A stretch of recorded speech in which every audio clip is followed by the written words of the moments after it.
Bismillahirrahmanirrahim.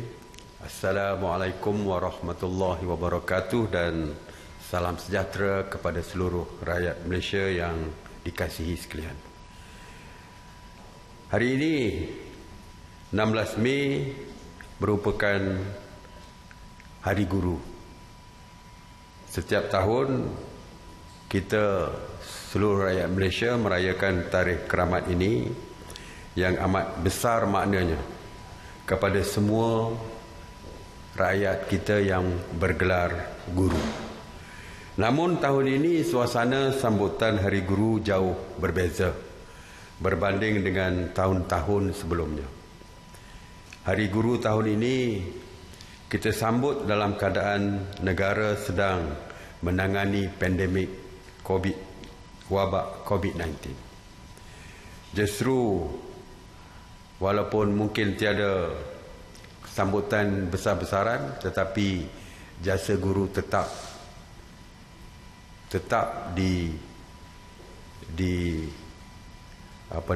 kita hargai. Tetap kita hargai. Tidak ada sambutan bukan maknanya kita tidak menghargai jasa seluruh guru di negara Malaysia ini. Justru di kesempatan ini saya bagi mewakili pihak kerajaan ingin mengucapkan selamat Hari Guru kepada semua guru di atas sumbangan, jasa, bakti dan pengorbanan mereka selama ini. Dengan tema Berguru Demi Ilmu, Bina Generasi Baru. Saya berharap para guru terus komited untuk mendidik anak bangsa Malaysia. Selamat Hari Guru. Mengenai Task Force Operasi Pematuhan. Task Force Operasi Pematuhan yang diketuai oleh Polis Diraja Malaysia telah membuat 73,115 pemeriksaan semalam bagi memantau dan menguatkuasakan pematuhan SOP PKPB di seluruh negara. Sebanyak 4,671 pasaraya, 4,073 restoran, 1,176 kilang serta 3,429 bank telah diperiksa. Pemeriksaan juga telah dibuat di 957 terminal pengangkutan darat, 357 terminal pengangkutan air dan 149 terminal pengangkutan udara. Pasukan Task Force juga telah memeriksa sebanyak 33,168 buah kenderaan persendirian, 2,335 kenderaan awam dan 28 vessel air. Turut diperiksa adalah 2,621 pasar awam, 4,209 tempat ibadah, 1,366 tempat riadah dan 365 tapak binaan. Sebanyak 3,332 pasukan pematuhan telah membuat pemantauan dan melibatkan seramai 18,770 anggota. Pihak berkuasa seperti yang saya sebutkan akan bertindak lebih tegas, mengambil tindakan undang-undang ke atas sesiapa sahaja yang tidak mematuhi SOP yang disediakan. Oleh itu, semalam PDRM telah menahan 72 individu di atas kesalahan melanggar SOP, yang mana 60 individu telah direman dan 12 individu lagi diberikan jaminan polis. Justru itulah saya sekali lagi nak mengingatkan bahawa patuhilah SOP dan peraturan yang telah pun ditetapkan. Kerana jika melanggar pematuhan ini, yang menanggungnya adalah diri kita sendiri. PDRM juga telah mengenakan 146 Sekatan Jalan Raya rentas sempadan negeri di seluruh negara dan telah memeriksa sebanyak 238,500 kenderaan. Maknanya, walaupun kita kata jangan balik kampung, tolong jangan balik kampung, untuk rentas negeri itu utamanya, masih lagi berlaku. Semalam saja 500 kenderaan yang cuba merentas negeri dengan alasan mau balik kampung telah diarahkan berpatah balik oleh PDRM.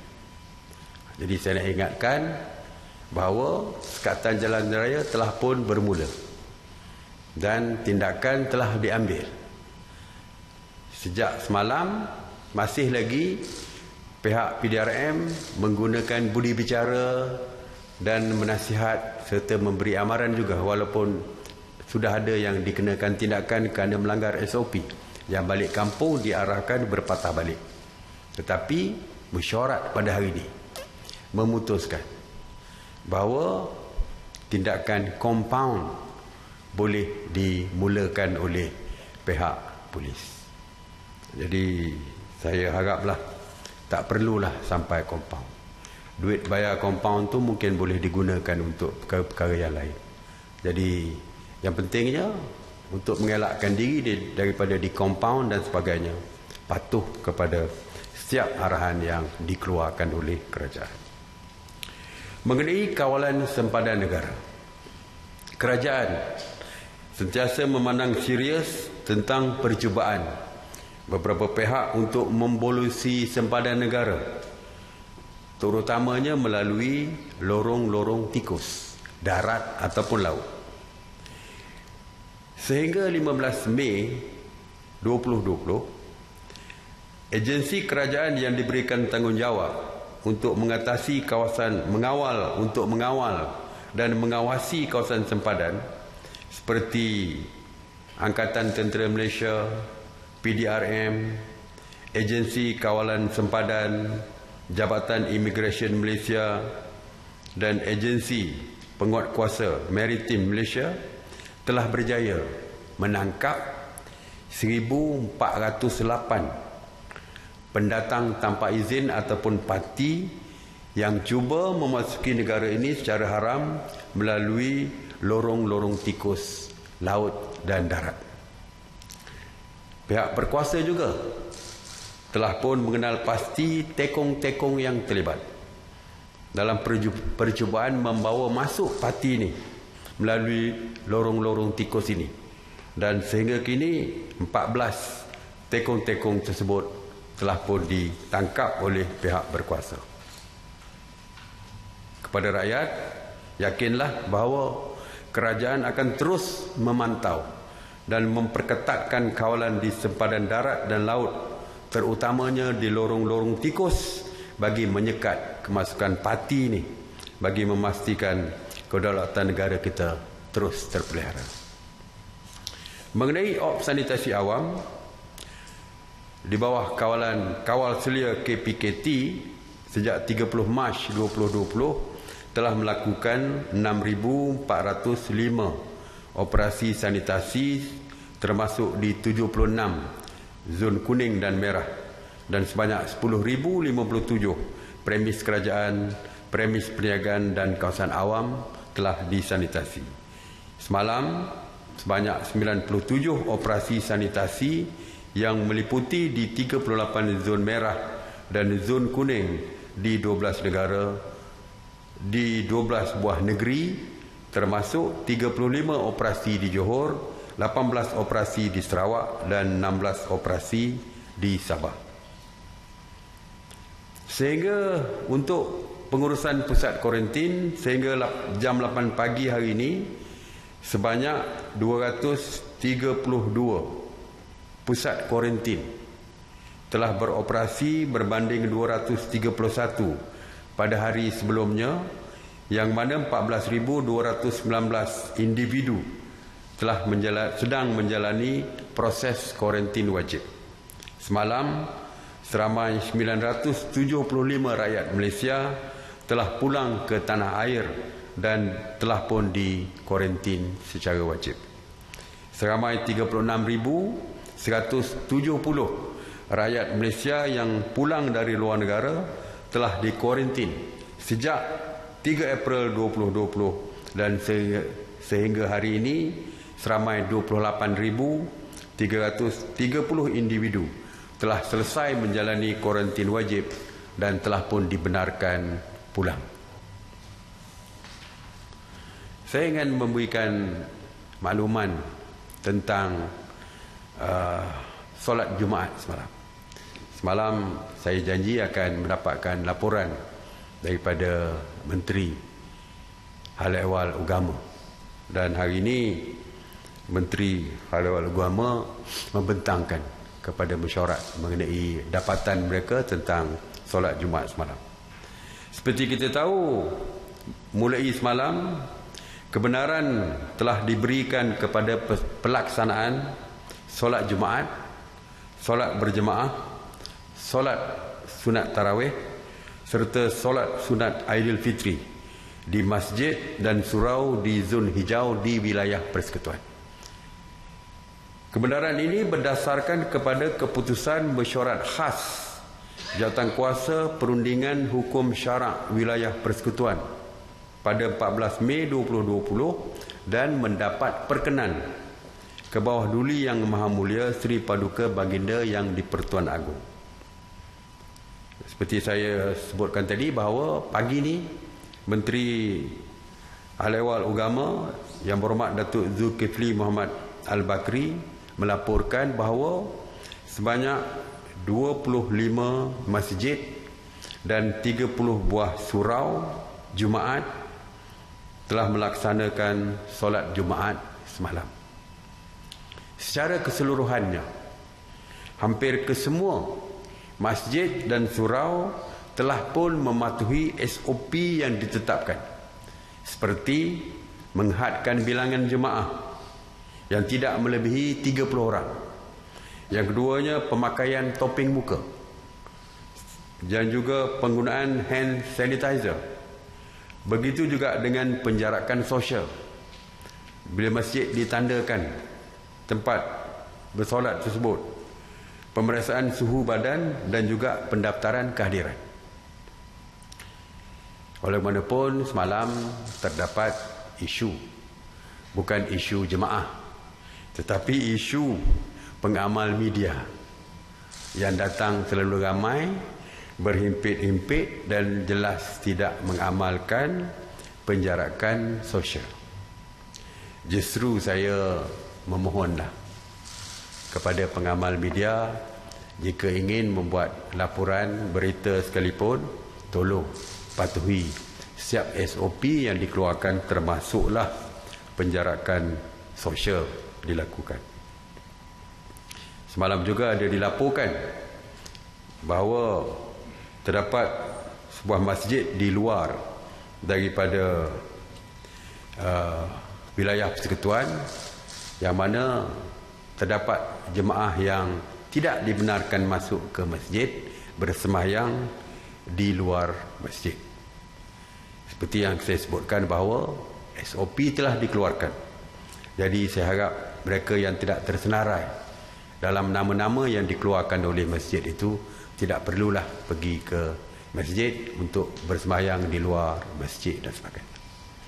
Dan untuk pengetahuan, kita telah bersetuju bahawa setiap kali sembahyang Jumaat dan sebagainya, pihak polis dan rela akan berkawal bagi mengawasi pematuhan SOP di masjid dan surau yang dibenarkan untuk melaksanakan solat berjemaah ataupun solat Jumaat. Saya ingin memaklumkan beberapa perkara lagi. Kementerian Pelancongan Seni dan Budaya melalui mesyuarat kabinet yang lepas telah memutuskan untuk membenarkan ahli program Malaysia Rumah Keduaku ataupun Malaysia My Second Home program yang terkandas di luar negara dan tidak boleh pulang ke Malaysia. kita membenarkan mereka untuk pulang ke Malaysia. Ya, walau bagaimanapun SOP-nya adalah ketat, iaitu sebelum mereka pulang ke Malaysia, mereka mesti membuat pemeriksaan kesihatan dan disahkan negatif, baru mereka boleh pulang ke Malaysia. Baru boleh mereka terbang pulang ke Malaysia. Setibanya di lapangan terbang antarabangsa di Malaysia, mereka perlu mematuhi peraturan seterusnya, termasuk kuarantin 14 hari yang ditetapkan oleh MKN ini. Jadi walaupun mereka boleh balik, tetapi sebelum balik mereka cek dulu. Kalau negatif baru boleh balik, positif tak boleh. Dan bila sampai pun, walaupun mereka sudah pun negatif, tetapi kerana pencampuran di dalam pesawat tersebut, kita akan kuarantinkan mereka secara wajib selama 14 hari. Dan kos kuarantin tersebut mestilah ditanggung oleh mereka.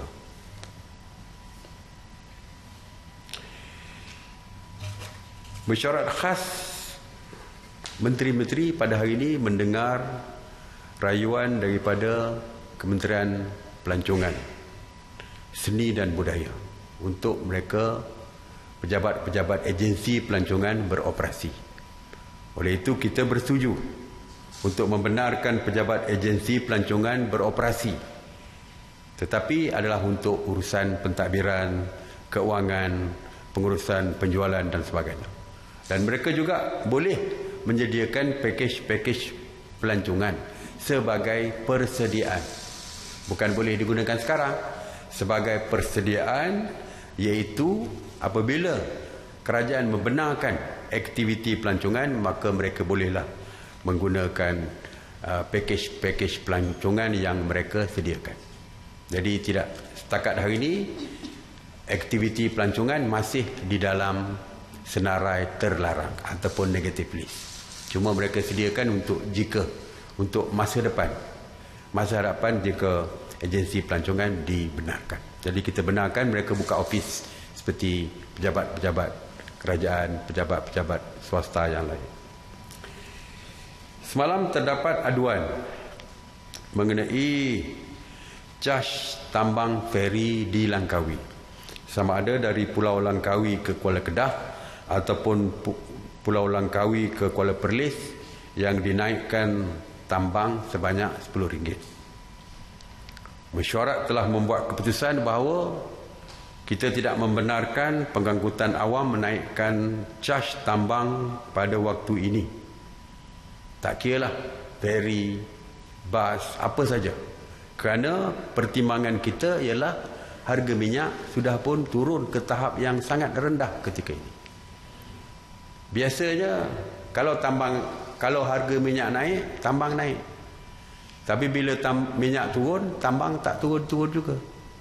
Serupa juga dengan produk-produk lain. Bila harga minyak naik, berebut-rebutlah mereka yang menjual produk barangan dan sebagainya, termasuk barangan keperluan asas dan sebagainya, dinaikkan harga atas alasan harga minyak naik. Tapi bila harga minyak turun, tak ada siapa pun yang nak turunkan harga.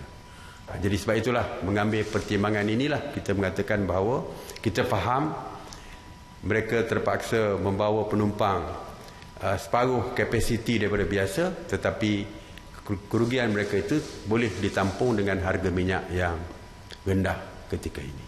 Jadi itu sajalah yang saya nak sebut pada hari ini.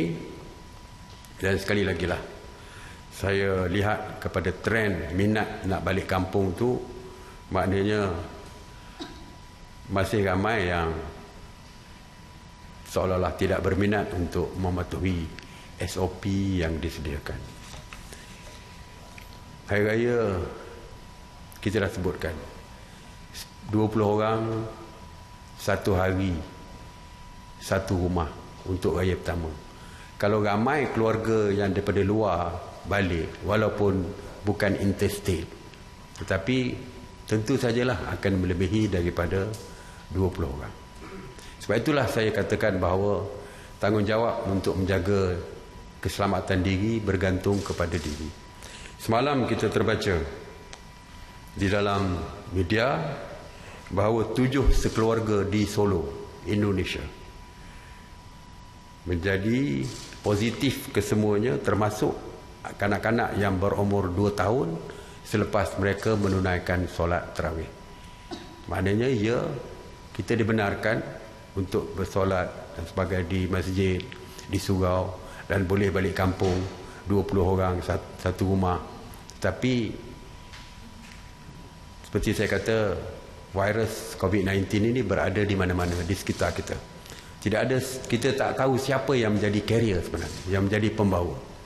Mungkin keluarga kita, mungkin kawan-kawan kita dan sebagainya. Jadi sebab itulah saya harap kawalan kendiri ini perlu dilakukan oleh setiap individu bagi mengelakkan jangkitan ini berterusan, dan akhirnya kita juga akan akhirnya menjadi pembawa kepada COVID-19 ini. Jadi walaupun kebenaran diberikan kepada kerajaan, tapi tanggungjawab untuk melindungi diri masih terletak kepada diri kita sendiri. Jadi terima kasih. Seperti biasa pesanan saya, terus kekal di rumah bagi terus kekal selamat. Stay home, stay safe.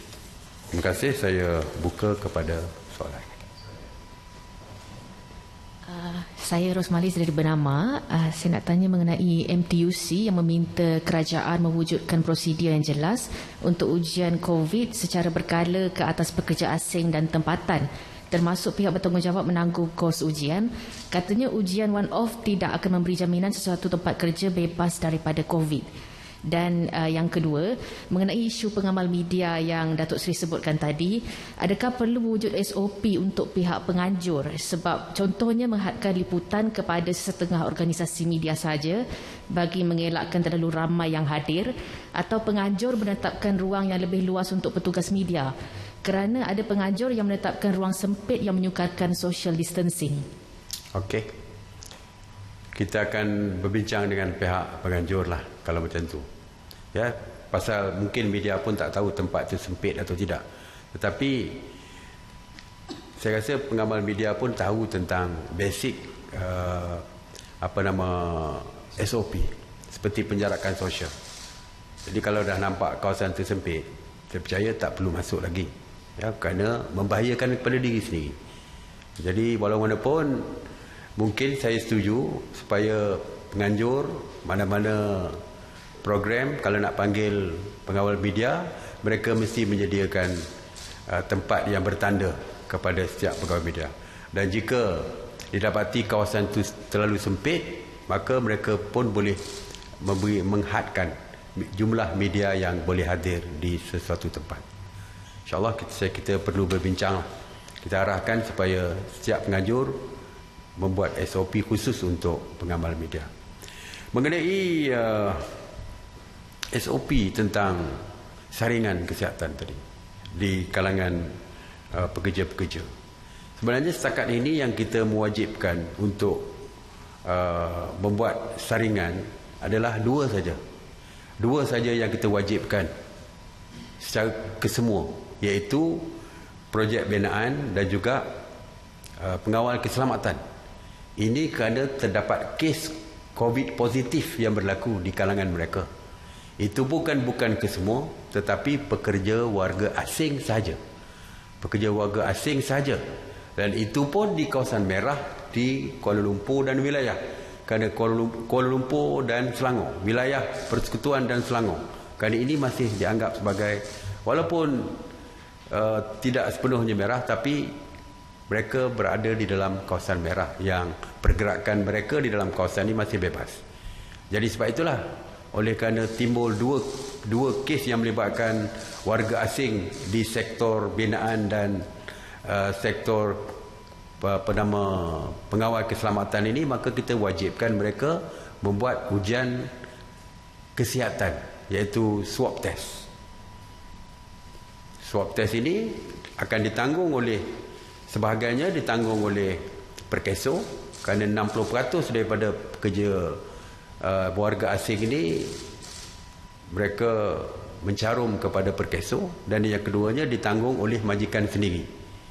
Ini dah ditetapkan SOP-nya oleh Kementerian Kerja Raya dan juga KDN untuk pengawal keselamatan. Tapi kalau MTUC merasakan sekali tak cukup, terserah pada mereka berapa kali mereka nak buat, kerana kesan daripada COVID positif kepada pekerja mereka yang terjejas adalah perniagaan mereka. Kalau mereka rasa perlu nak 2 kali, 3 kali, tetapi seperti SOP yang saya sebutkan tadi, dari segi perbelanjaan, ianya ditanggung sama ada oleh majikan ataupun oleh perkeso. Jadi SOP-nya tetap sama. Terima kasih. Datuk Seri Farhana dari RTM, mengenai pemegang PAS yang Malaysia My Second Home tu, adakah semua dibenarkan pulang ataupun dari certain negara, dan tempoh masa tu bagaimana Datuk Seri? Adakah macam 4 hari seperti Gerak Malaysia ke macam mana? Tak, kita benarkan mulai daripada besok kita benarkan pulang. Tetapi seperti saya kata tadi, walau daripada mana pun mereka datang, tetapi mereka, yang pentingnya sebelum mereka berlepas pun mereka mesti negatif dulu. Surat daripada doktor mesti dibawa. Dan bila sampai, terus tak boleh balik ke rumah mereka lagi, terus masuk ke pusat kuarantin yang kita sediakan. Dan mereka perlu berada di situ selama 14 hari. Jadi selepas 14 hari itu, kita rasa mungkin agak selamat untuk membenarkan mereka pulang ke rumah masing-masing. Okey? Datuk Seri, terdapat aduan mengenai agensi pelancongan yang enggan mengembalikan wang pelanggan mereka selepas penerbangan dibatalkan ataupun trip yang mereka beli package tu dibatalkan. Mungkin ada SOP atau garis panduan untuk dia ni sebenarnya hubungan kontraknya, kalau ada hubungan kontrak atau perjanjiannya di antara pelancong tu dengan ejen dia, peniaga. Tidak ada kena-mengena dengan kerajaan sebenarnya. It's between individu dengan syarikat.